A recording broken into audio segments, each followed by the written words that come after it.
The human body can survive 3 minutes without air, 3 days without water, and 3 weeks without food. But what happens when you're thrown from a moving vehicle in the middle of the Mojave Desert with nothing but the clothes on your back, a broken phone, and the terrifying realization that the people who were supposed to protect you have left you to die? Sarah Mitchell thought she knew what betrayal felt like. She thought she understood what it meant to fight for survival. But nothing in her 28 years of life had prepared her for the moment when her own research team would abandon her in 120-degree heat, miles from any civilization, with deadly creatures lurking in every shadow, and her water supply running dangerously low. This isn't just another survival story. This is the account of how a woman's will to live caught the attention of one of the most elite military units in the world, and how their intervention turned a death sentence into one of the most extraordinary rescue operations ever documented. It's a story about human endurance, military precision, and the split-second decisions that mean the difference between becoming another desert statistic or walking away with a story that defies all odds. What you're about to read will challenge everything you think you know about survival, loyalty, and the lengths people will go to save a stranger's life. Sarah Mitchell had always believed that scientific research brought out the best in people. As a marine biologist specializing in desert ecosystem adaptation, she had spent years studying how life survived in the harshest conditions on Earth. Never did she imagine that she would become the subject of her own survival study. The morning of July 15th started like any other research expedition. Sarah packed her equipment carefully into the expedition vehicle, checking and double-checking her instruments. Her team consisted of Dr. Marcus Webb, the expedition leader, and 2 graduate students, Jake and Linda. They were heading deep into the Mojave Desert to study a rare species of desert fish that had somehow adapted to survive in underground springs. The drive began at dawn from their research station in Barstow, California. The landscape stretched endlessly before them, a sea of sand and rock that seemed to go on forever. Sarah sat in the passenger seat, reviewing her notes and preparing for the day's work. The temperature outside was already climbing toward what meteorologists were calling a record-breaking heat wave. Dr. Webb had been acting strangely for weeks. Sarah noticed the way he avoided eye contact during team meetings and how he seemed nervous whenever she mentioned her research findings. What she didn't know was that her discovery of a previously unknown water source had caught the attention of a major development corporation. The location of these underground springs was worth millions in potential land deals, and Dr. Webb had already been approached with an offer that would set him up for life. 3 hours into their journey, when they were approximately 60 miles from the nearest town, Dr. Webb suddenly pulled the vehicle over. Sarah looked around, confused. This wasn't their planned research site. The area was completely barren, with nothing but sand dunes and scattered rocks as far as the eye could see. "Why are we stopping here?" Sarah asked, turning to face her colleagues. The expressions on their faces made her blood run cold. Jake wouldn't meet her eyes, and Linda was staring at her hands. Dr. Webb stepped out of the vehicle and walked around to Sarah's side. "Sarah, I need you to get out of the car," he said, his voice barely above a whisper. "What are you talking about? This isn't our research site. We're supposed to be 20 miles further east. Get out of the car, Sarah, now." The tone in his voice left no room for argument. Sarah's hands began to shake as she unbuckled her seatbelt. Something was terribly wrong. As she stepped out of the vehicle, the desert heat hit her like a physical blow. Even though it was still morning, the temperature was already approaching 110 degrees Fahrenheit. "Marcus, what's going on? You're scaring me." Dr. Webb reached into the vehicle and pulled out Sarah's backpack, but instead of handing it to her, he began removing items one by one. He took out her water bottles, her GPS device, her satellite phone, and her emergency beacon. Sarah watched in horror as he placed these items back in the vehicle. "Your research notes, Sarah? Where are they?" "They're in my bag." "Marcus, please tell me what's happening." "The real research notes. The ones about the water source locations. Where are they?" Sarah's mind raced. She had been careful to keep her most important findings in a separate notebook, one she kept locked in the research station's safe. She had suspected someone was trying to access her work, but she never imagined it would be her own team leader. "I don't know what you're talking about." Dr. Webb's expression hardened. "Don't lie to me, Sarah. We know you've been hiding your real findings. The corporation is willing to pay us handsomely for the exact coordinates of those water sources. You can either cooperate, or what? You'll leave me here to die?" The silence that followed was answer enough. Sarah looked at Jake and Linda, hoping to see some sign that they would stand up for her, but they both avoided her gaze. The betrayal cut deeper than the desert heat. You're all insane. Those water sources are fragile ecosystems.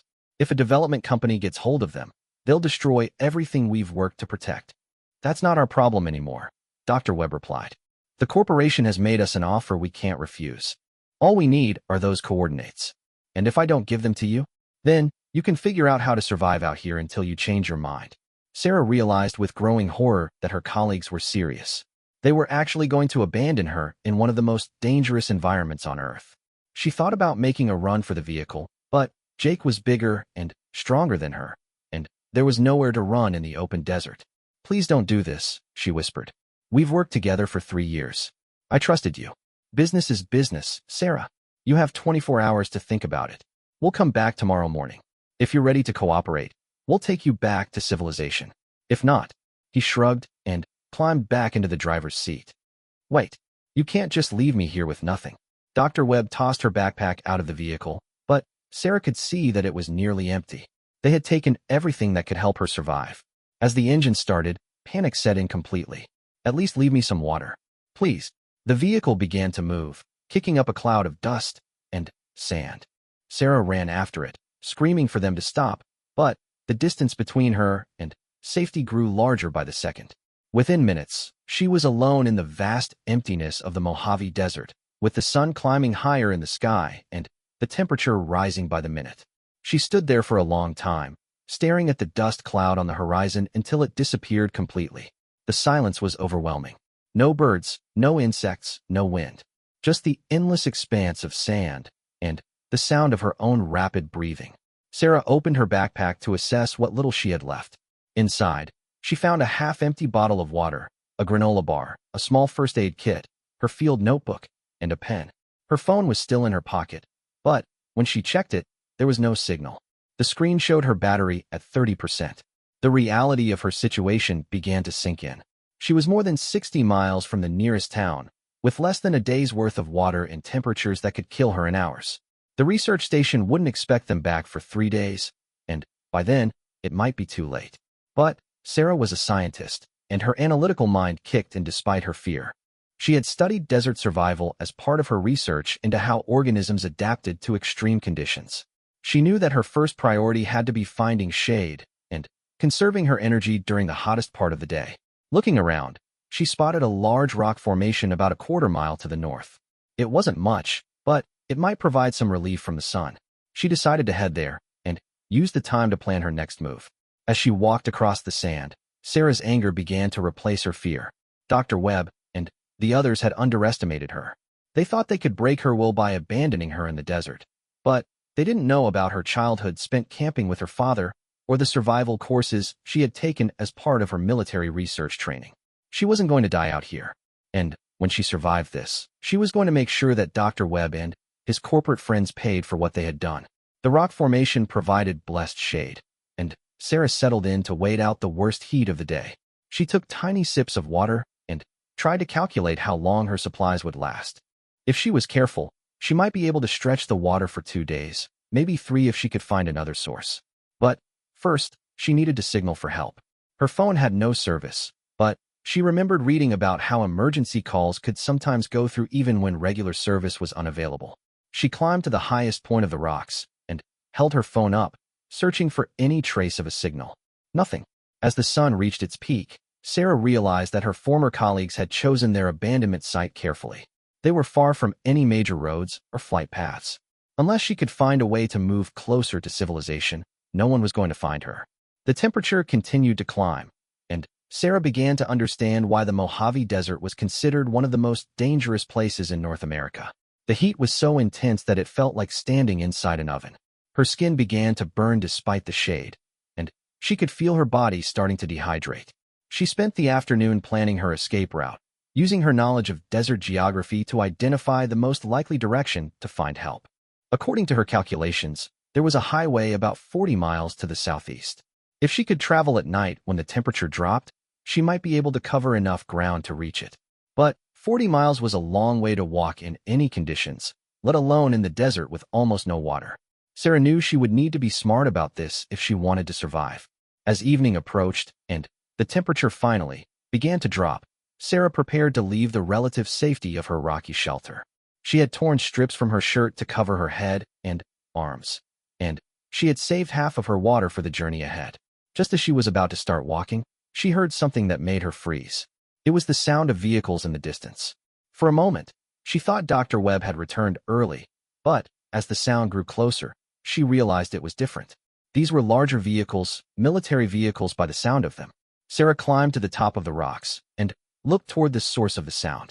In the distance, she could see a convoy of vehicles moving across the desert.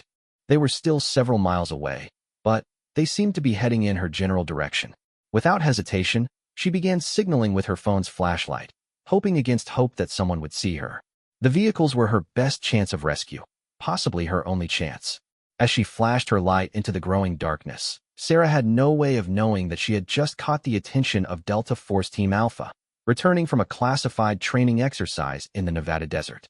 And she had no idea that her desperate signal was about to set in motion one of the most remarkable rescue operations in the unit's history. Staff Sergeant Michael Rodriguez was riding in the lead vehicle of the Delta Force convoy when he first noticed the light. It was just a brief flash in the distance, barely visible against the darkening desert landscape. His trained eyes caught movement where there shouldn't be any, and his instincts immediately went on high alert. "Hold up," Rodriguez said into his radio, raising his fist to signal the convoy to stop. "I've got something at 2 o'clock, approximately 3 miles out." The convoy came to a halt, and Rodriguez stepped out of his vehicle, pulling out his night vision binoculars. Through the green-tinted lenses, he could make out a figure standing on top of a rock formation, clearly signaling with what appeared to be a cell phone flashlight. Captain James Mitchell, the team leader, approached Rodriguez's position. "What do you see, Rodriguez?" "Civilian in distress, sir.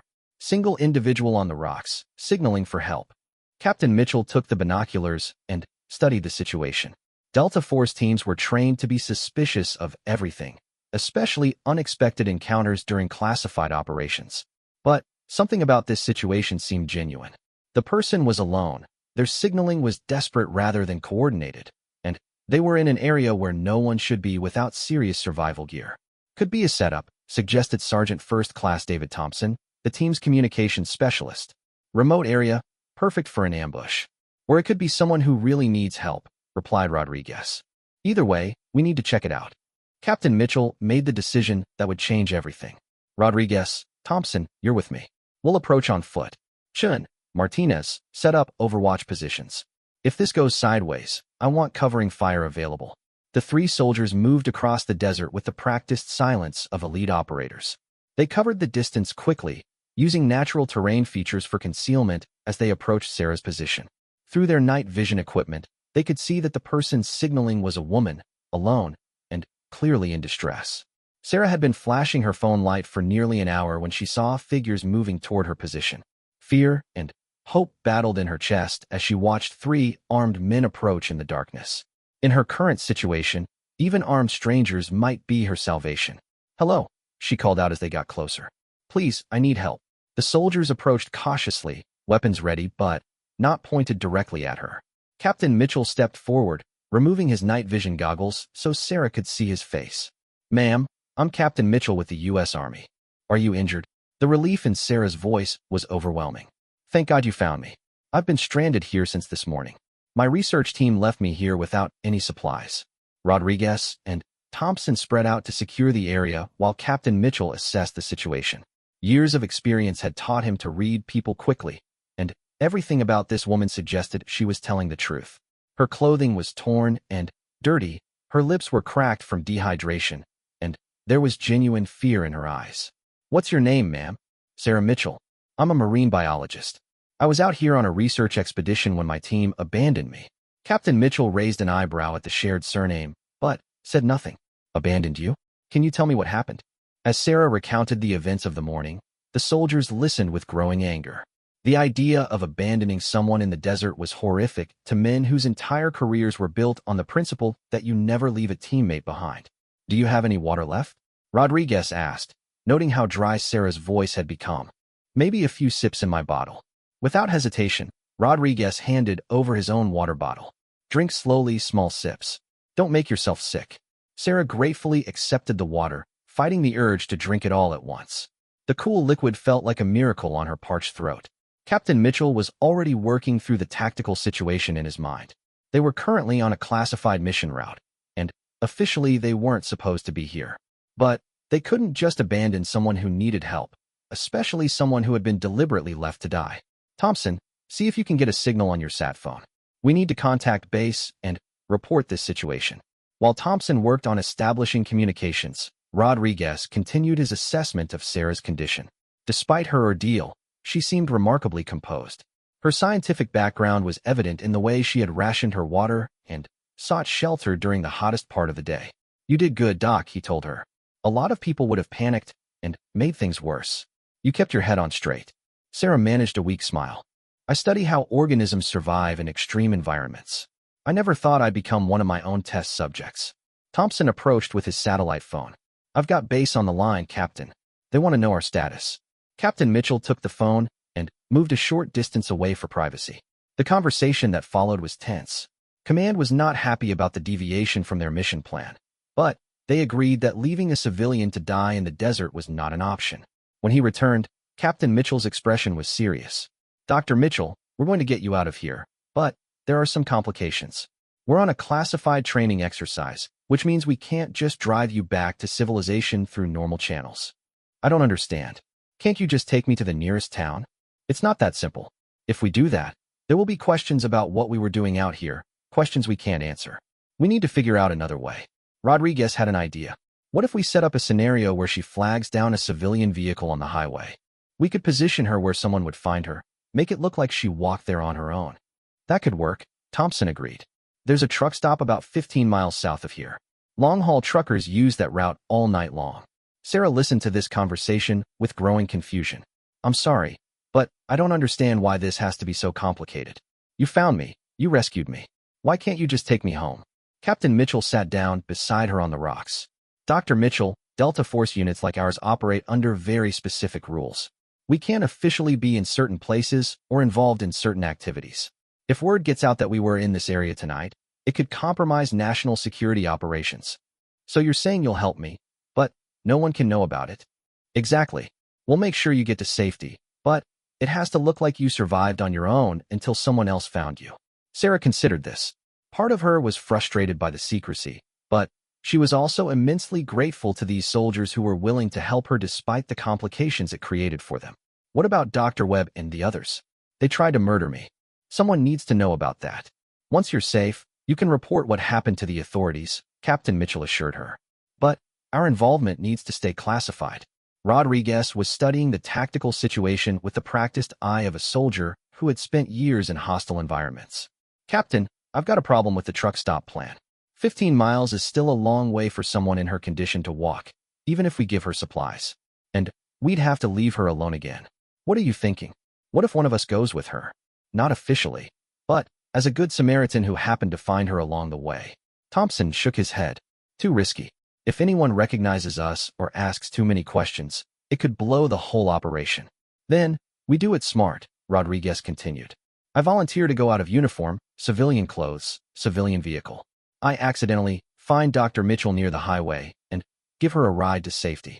No questions, no military involvement. Captain Mitchell considered this plan. It was risky, but it was also the most realistic way to ensure Sarah's safety without compromising their mission security. Rodriguez, are you sure about this? If something goes wrong, you'll be on your own. We can't officially back you up. I'm sure, sir. We don't leave people behind. Sarah was moved by the dedication these soldiers were showing to a complete stranger. You don't have to do this. I could try to make it on my own. No way, Rodriguez replied firmly. You've been through enough. We're going to make sure you get home safely. The team spent the next hour working out the details of their unofficial rescue operation. They would escort Sarah to within a few miles of Highway 40, where Rodriguez would switch to civilian clothes and a borrowed vehicle from their support team. He would then discover Sarah walking along the road and offer her assistance. As they prepared to move out, Thompson established contact with their support unit to arrange for the civilian vehicle switch. The support team, led by Master Sergeant Paul Chun, was initially skeptical of the plan but agreed to cooperate once they understood the situation. Doc, I need to ask you something, Rodriguez said as they prepared to leave the rock formation. When we get you to safety, are you going to be able to handle the questions?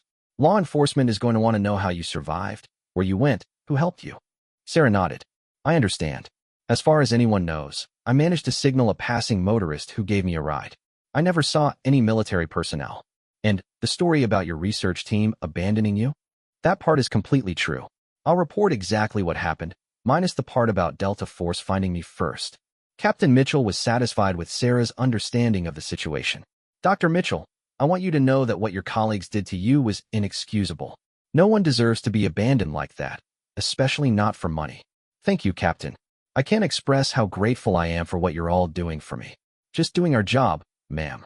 Our real job, which is protecting people who need protecting. The convoy moved out under cover of darkness, heading toward the highway rendezvous point.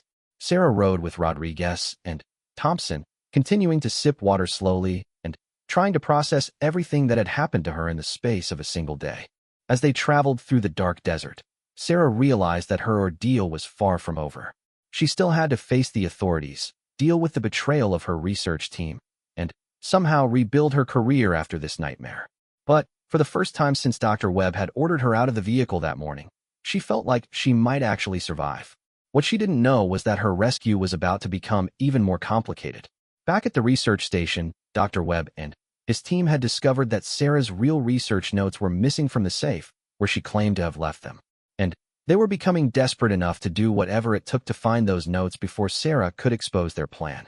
The race to save Sarah Mitchell was just beginning. The rendezvous with the support team went smoothly. Master Sergeant Paul Chun had arranged for a civilian pickup truck and a change of clothes for Rodriguez. As the Delta Force convoy disappeared into the darkness, Rodriguez transformed from an elite soldier into just another desert resident who happened to be driving the lonely highways at night.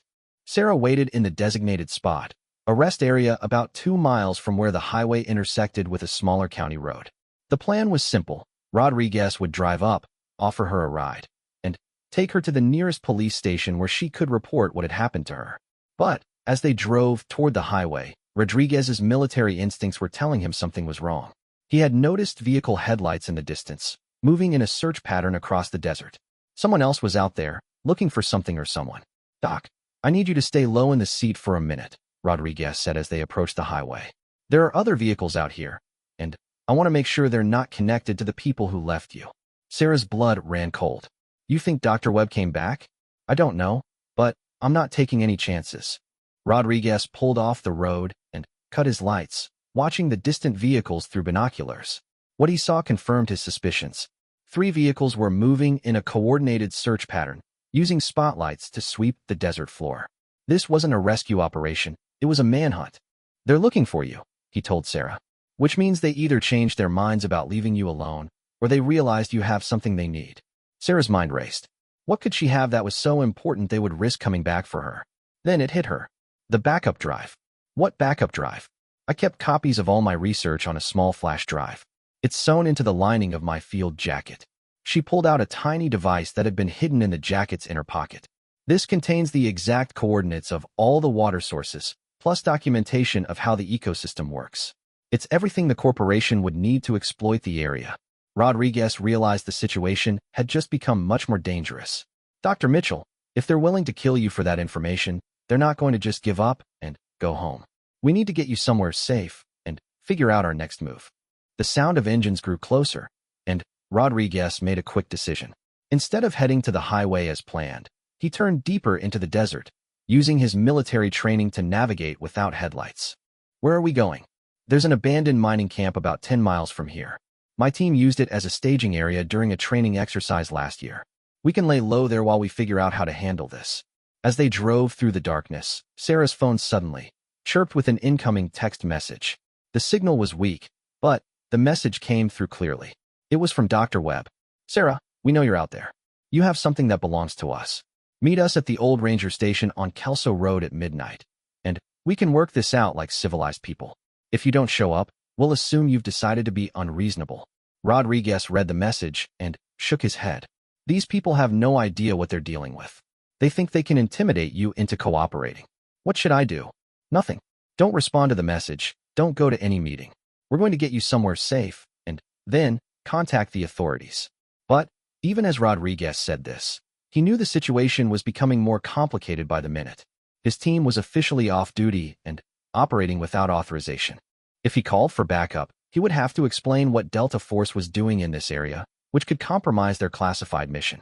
The abandoned mining camp was exactly as Rodriguez remembered it, a collection of rundown buildings and rusted equipment left over from the area's mining boom in the 1940s.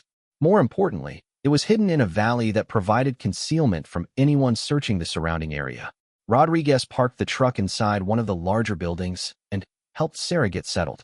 The structure provided shelter from the desert wind and concealment from any aerial surveillance. "I need to contact my team and let them know what's happening," Rodriguez told Sarah. "Can I trust you to stay put for a few minutes?" "Of course. But, Sergeant Rodriguez, I want you to know that if this becomes too dangerous for you, I'll understand if you need to leave me here. You've already done more than I had any right to expect." Rodriguez looked at her with the expression of a soldier who had never left a teammate behind. "Doc, with all due respect, that's not happening. We started this together. We're going to finish it together." He stepped outside to make his radio call, using encrypted communications to contact Captain Mitchell. The conversation was brief and tense. "Rodriguez, where are you with the package?" "Change of plans, sir. The opposition is actively hunting for our package. They've got multiple vehicles conducting search sweeps, and they're not planning to give up." There was a pause before Captain Mitchell responded.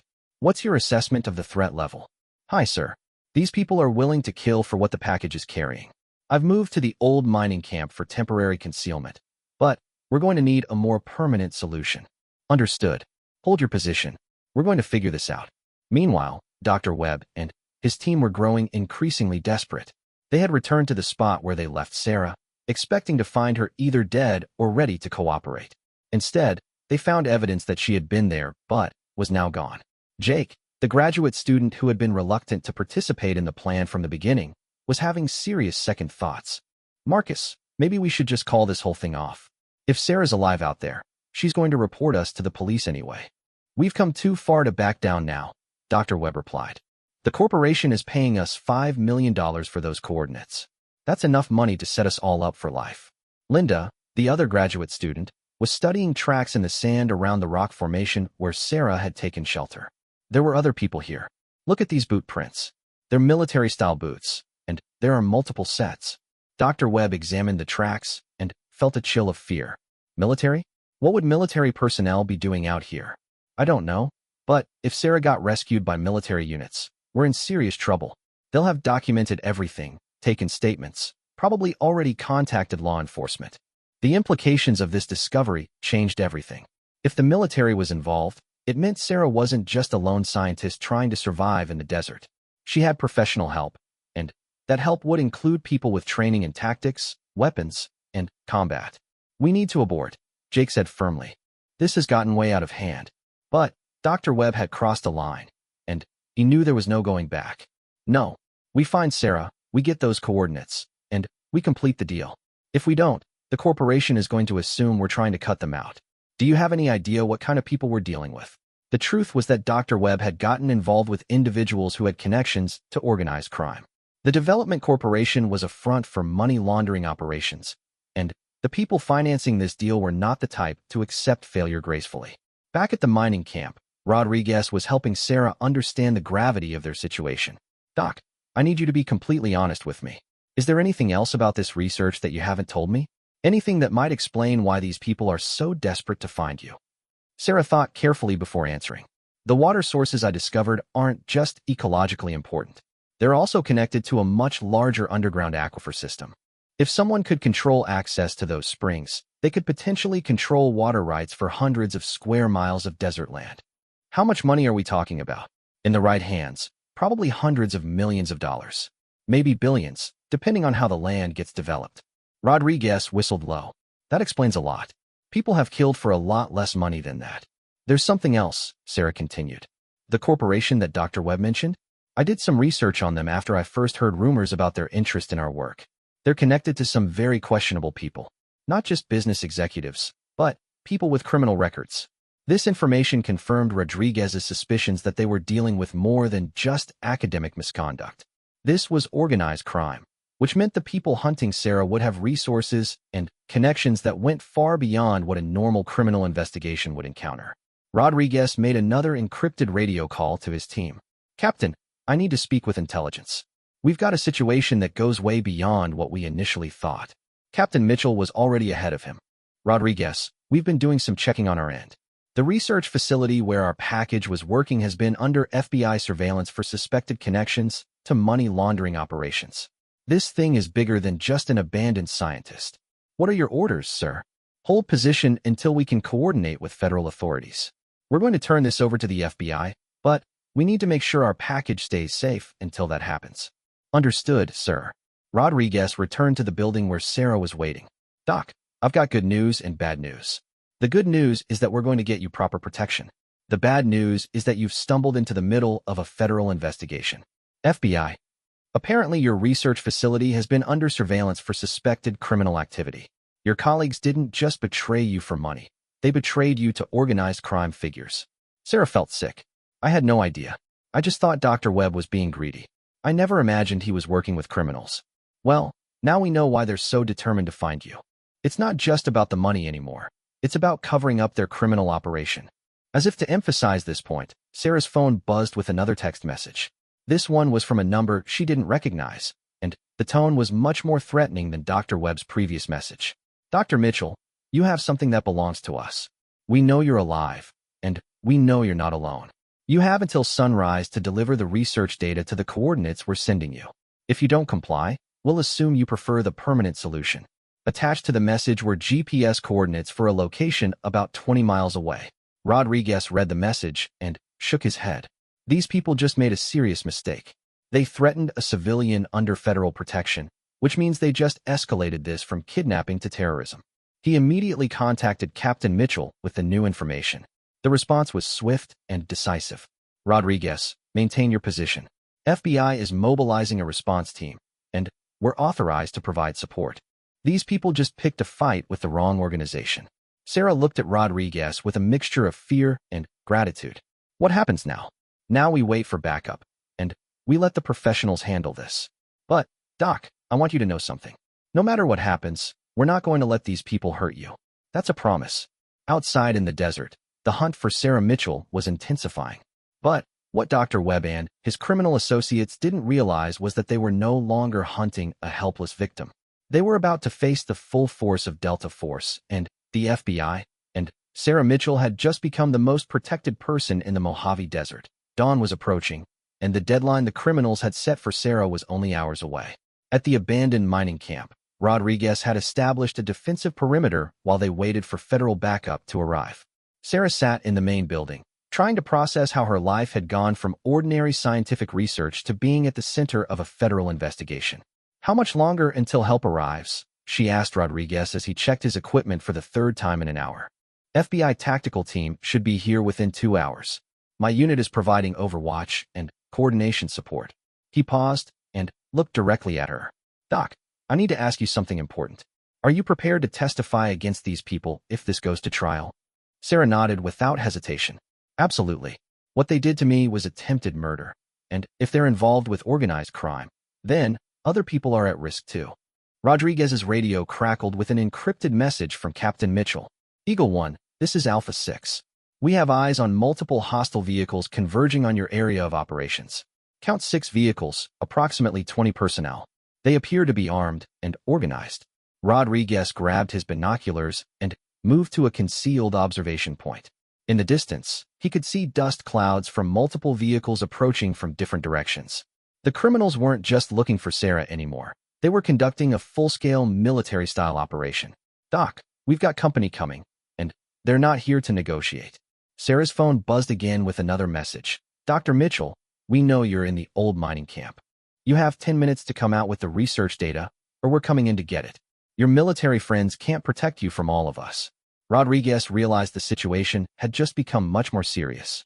The criminals had somehow tracked them to this location, which meant they had resources and capabilities beyond what he had initially estimated. He immediately contacted his team. Alpha 6, this is Eagle 1. The hostiles have located our position and are demanding surrender. I count 20 armed individuals and 6 vehicles, approaching from multiple directions. Captain Mitchell's response was immediate. Eagle 1, FBI is still 15 minutes out. You're authorized to defend yourself, and the package using any means necessary. We're moving to provide support. Rodriguez turned to Sarah. I need you to listen to me very carefully. These people are about to attack this position. I'm going to do everything I can to protect you, but I need you to follow my instructions exactly. Do you understand? Yes. Good. There's a storage cellar in the back of this building. It's partially underground and will provide protection from small arms fire. I want you to get down there now and stay put until I come get you. Sarah started toward the cellar, then turned back. Sergeant Rodriguez, what about you?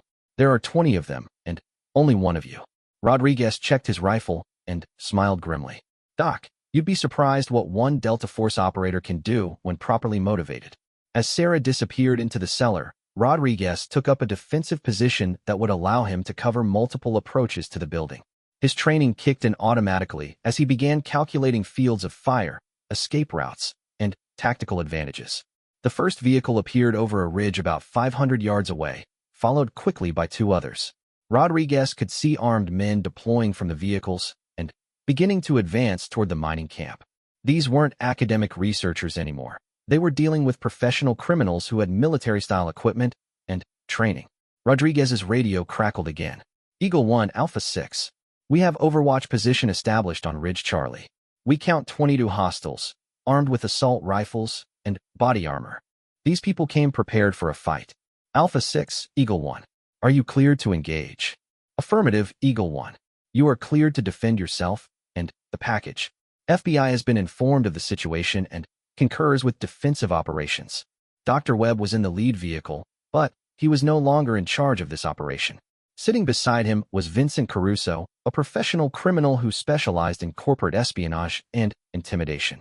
Caruso had been sent by the Development Corporation to ensure that this situation was resolved quickly and quietly. Dr. Webb, are you certain the woman is in that building? Caruso asked, scanning the mining camp through binoculars. The GPS tracker on her phone shows she's here. She must be hiding in one of the structures.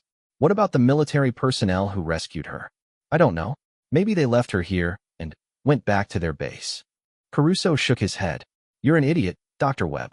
Military units don't just abandon civilians in hostile situations. They're here, they're armed, and they're probably calling for backup right now.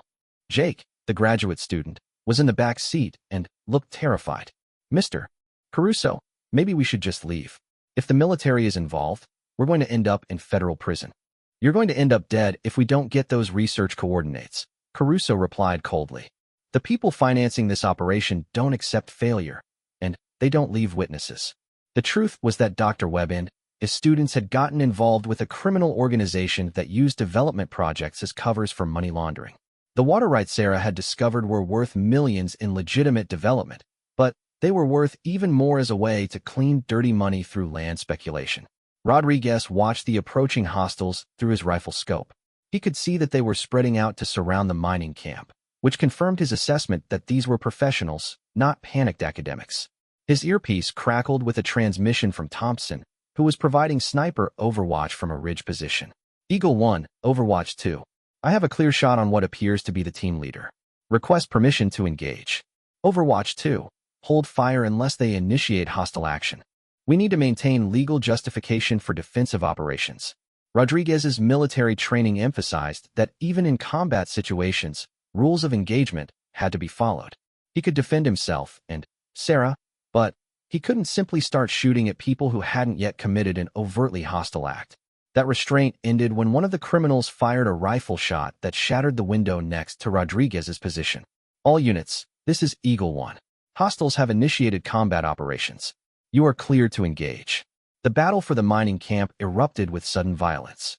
Rodriguez immediately returned fire, using his superior training and equipment to devastating effect.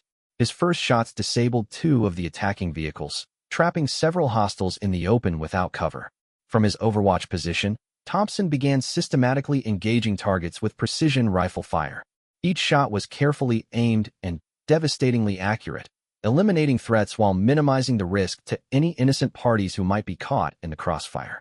Captain Mitchell and the rest of Delta Force Alpha Team approached from the rear, using the confusion of the initial engagement to get into position for a coordinated assault on the hostile forces. Vincent Caruso realized immediately that his team was outmatched. The return fire from the mining camp was too accurate, too professional, and too coordinated to be coming from a single person.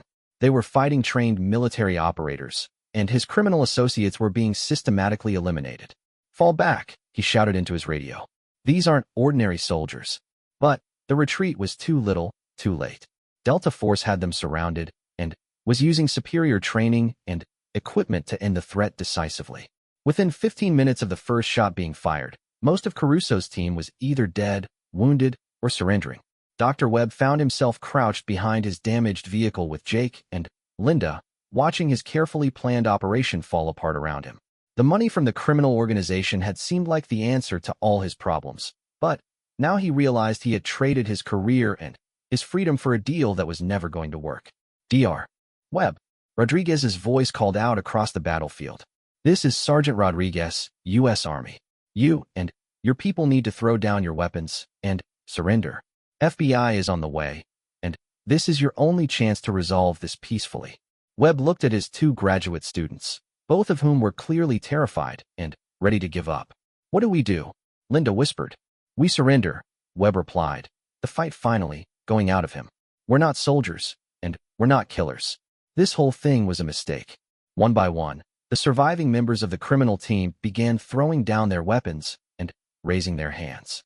Vincent Caruso tried to continue the fight, but he found himself alone and surrounded by some of the most elite soldiers in the U.S. military. Rodriguez maintained his position until Captain Mitchell gave the all-clear signal, then moved quickly to the storage cellar where Sarah was hiding. "Doc, it's over. You can come out now." Sarah emerged from her hiding place, shaking from the adrenaline and stress of the past 24 hours. "Is everyone okay? Are you hurt?" "I'm fine, and so are my teammates. The bad guys are either dead or in custody." As if on cue, the sound of helicopters filled the air as FBI tactical teams arrived to take control of the crime scene. Sarah watched in amazement as federal agents began processing what looked like a small battlefield, collecting evidence, and taking statements from the surviving criminals. Special Agent Rebecca Martinez approached Rodriguez and Sarah as the scene was being secured.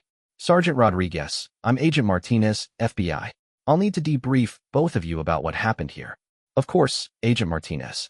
Dr. Mitchell has been cooperating fully with our protective efforts." Agent Martinez turned to Sarah. "Dr. Mitchell, I understand you have research data that these people were trying to steal?" Sarah pulled out the flash drive that had started this whole nightmare. "Everything they wanted is on here. Exact coordinates for water sources, documentation of the ecosystem, and my analysis of the potential value for development. That's going to be crucial evidence for our prosecution of this criminal organization." Dr. Mitchell, I want you to know that what you've been through is directly connected to a major federal investigation into money laundering and organized crime. Your research accidentally uncovered a location that criminals wanted to use for illegal financial operations. Rodriguez listened to this explanation with growing understanding. So this was never really about the water rights. The water rights were valuable, but they were more valuable as a way to clean dirty money through land speculation and development projects. Dr. Mitchell's research would have allowed them to legitimize millions of dollars in criminal proceeds. Sarah felt sick as the full scope of the conspiracy became clear. So Dr. Webb wasn't just selling out his principles for money. He was helping criminals launder the proceeds from drugs, human trafficking, and who knows what else. That's exactly right. And because of your courage in protecting that research data, we've been able to shut down a major criminal operation. As the FBI continued processing the crime scene, Rodriguez helped Sarah understand what would happen next. She would need to testify in federal court, but the government would provide protection and support throughout the legal process. "What about my career?" she asked. "My research facility is obviously compromised. How can I continue my work?" Agent Martinez overheard this question and smiled. "Dr. Mitchell, several federal agencies are very interested in your research on desert ecosystems and water conservation. I think you'll find that your career prospects have actually improved significantly." Rodriguez was preparing to rejoin his unit when Sarah stopped him. "Sergeant Rodriguez, I don't know how to thank you for what you've done. You saved my life, and you risked your own career to help a stranger." "Doc, it wasn't about career risks or military regulations. It was about doing the right thing. In Delta Force, we have a motto: these things we do, that others may live. Today, we lived up to that motto." As the Delta Force team prepared to return to their classified mission, Sarah realized that her ordeal had revealed something important about the character of the people who serve in the military.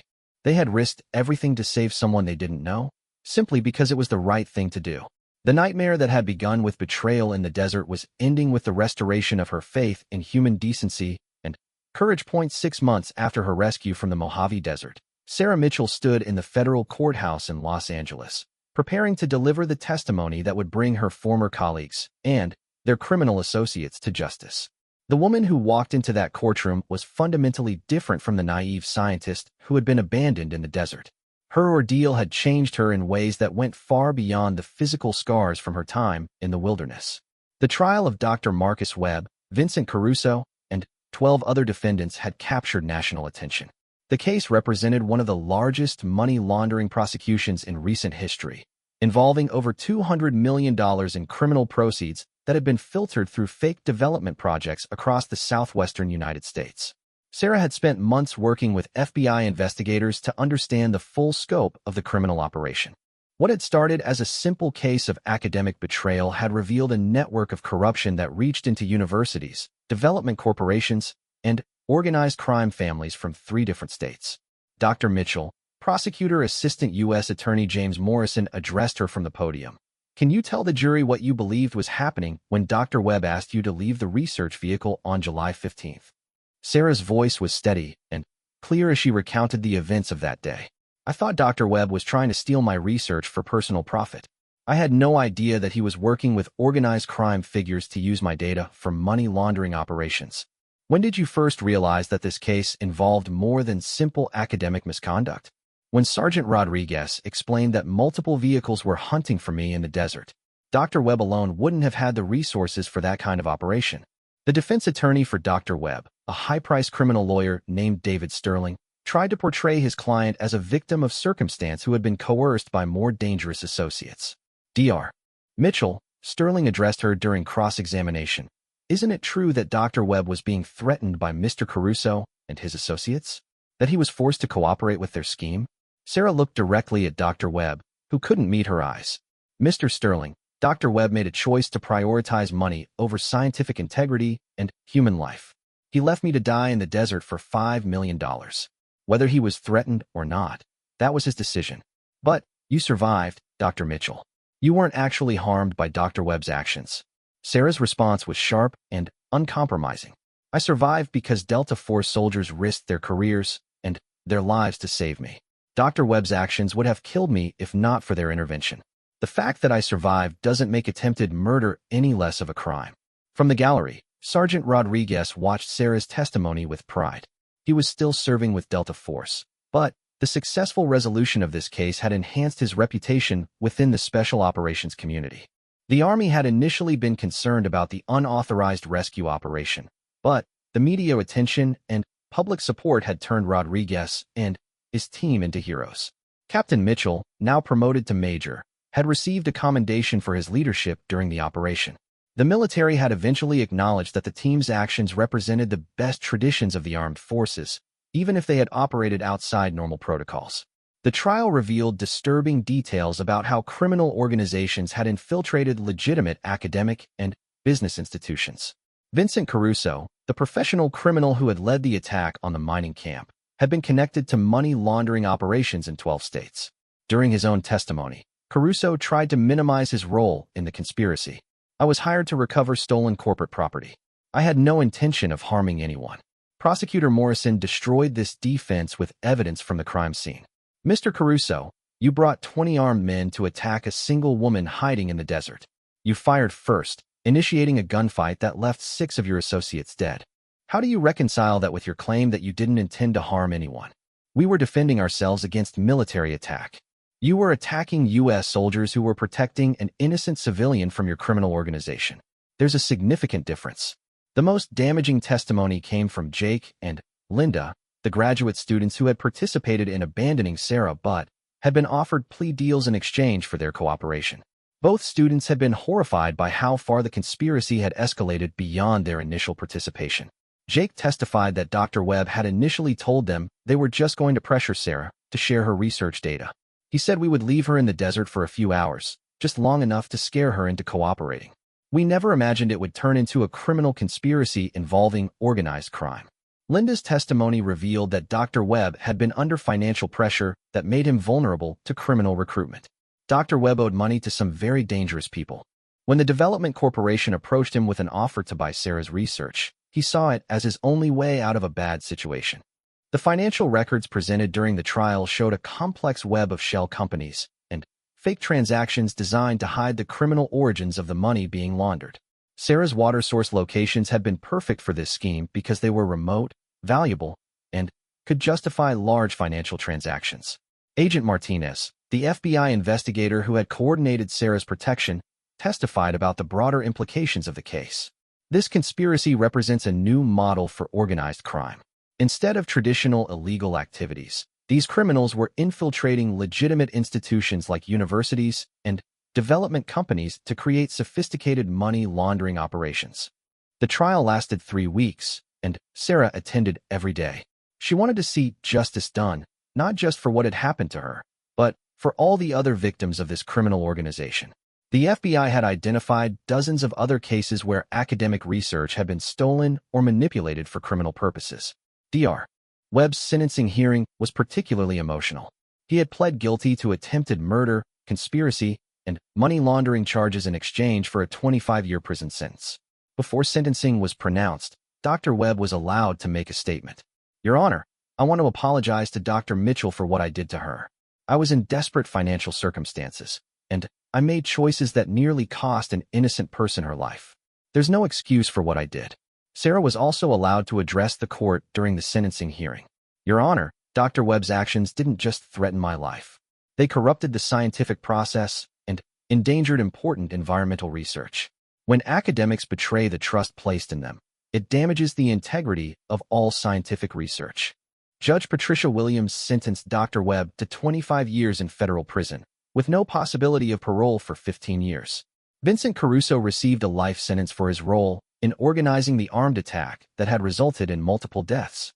After the trial concluded, Sarah met with Rodriguez and several members of his Delta Force team at a restaurant near the courthouse. The meeting was partly social and partly professional, as Sarah had something important to discuss with them. "Sergeant Rodriguez, I want you to know that your actions in the desert saved more than just my life. The research data you helped protect is now being used by the National Park Service to establish new water conservation areas throughout the Southwest." Rodriguez smiled. "That's great news, document. What are your plans now that the trial is over?" "Actually, that's what I wanted to talk to you about. The FBI has offered me a position as a consultant on cases involving environmental crimes and scientific misconduct. I would work with federal investigators to identify and prosecute cases where scientific research is being exploited for criminal purposes." Thompson, the communications specialist who had provided sniper support during the mining camp battle, raised his glass in a toast. "To Dr. Sarah Mitchell, who proved that scientists can be just as tough as soldiers when the situation demands it." Sarah laughed, but she was also moved by the camaraderie these soldiers had shown her. "To Delta Force Team Alpha, who proved that the military motto, 'Leave no one behind,' applies even to civilians they've never met before." The conversation continued late into the evening as Sarah and the soldiers shared stories about their experiences since the desert rescue. Rodriguez had been selected for promotion to staff sergeant, and his successful handling of the unauthorized rescue operation had become a case study in military leadership schools. Captain Mitchell, now Major Mitchell, had been assigned to a new command position that would allow him to implement new protocols for military units encountering civilian emergencies during classified operations. "The Army learned some important lessons from our operation," Major Mitchell explained. "We've developed new procedures that allow special operations units to provide emergency assistance to civilians without compromising mission security." Sarah was fascinated by how her rescue had influenced military policy. "So other people in similar situations would be helped more quickly now?" "Absolutely. Your case highlighted gaps in our emergency response procedures. Those gaps have been fixed." As the evening wound down, Sarah reflected on how much her life had changed since that terrible morning when Dr. Webb had ordered her out of the research vehicle. The trauma of that experience would always be with her, but it had also revealed strengths she didn't know she possessed. Her new position with the FBI would allow her to continue her scientific work while also protecting other researchers from the kind of exploitation she had experienced. The water conservation areas established with her research data would preserve fragile desert ecosystems for future generations. Most importantly, she had learned that there were people in the world who would risk everything to help a stranger in need. The Delta Force soldiers who had saved her life had restored her faith in human decency and courage. 6 months later, Sarah was working on her first major case as an FBI consultant. A university marine biology program in Florida was suspected of selling research data to illegal fishing operations. As she reviewed the evidence, Sarah thought about how different her life might have been if Rodriguez had decided that helping her was too risky. Instead of hiding in fear or giving up her scientific career, she was now using her experience to protect other researchers and preserve the integrity of scientific research. The nightmare that had begun with betrayal in the desert had become a mission to prevent other scientists from experiencing similar exploitation.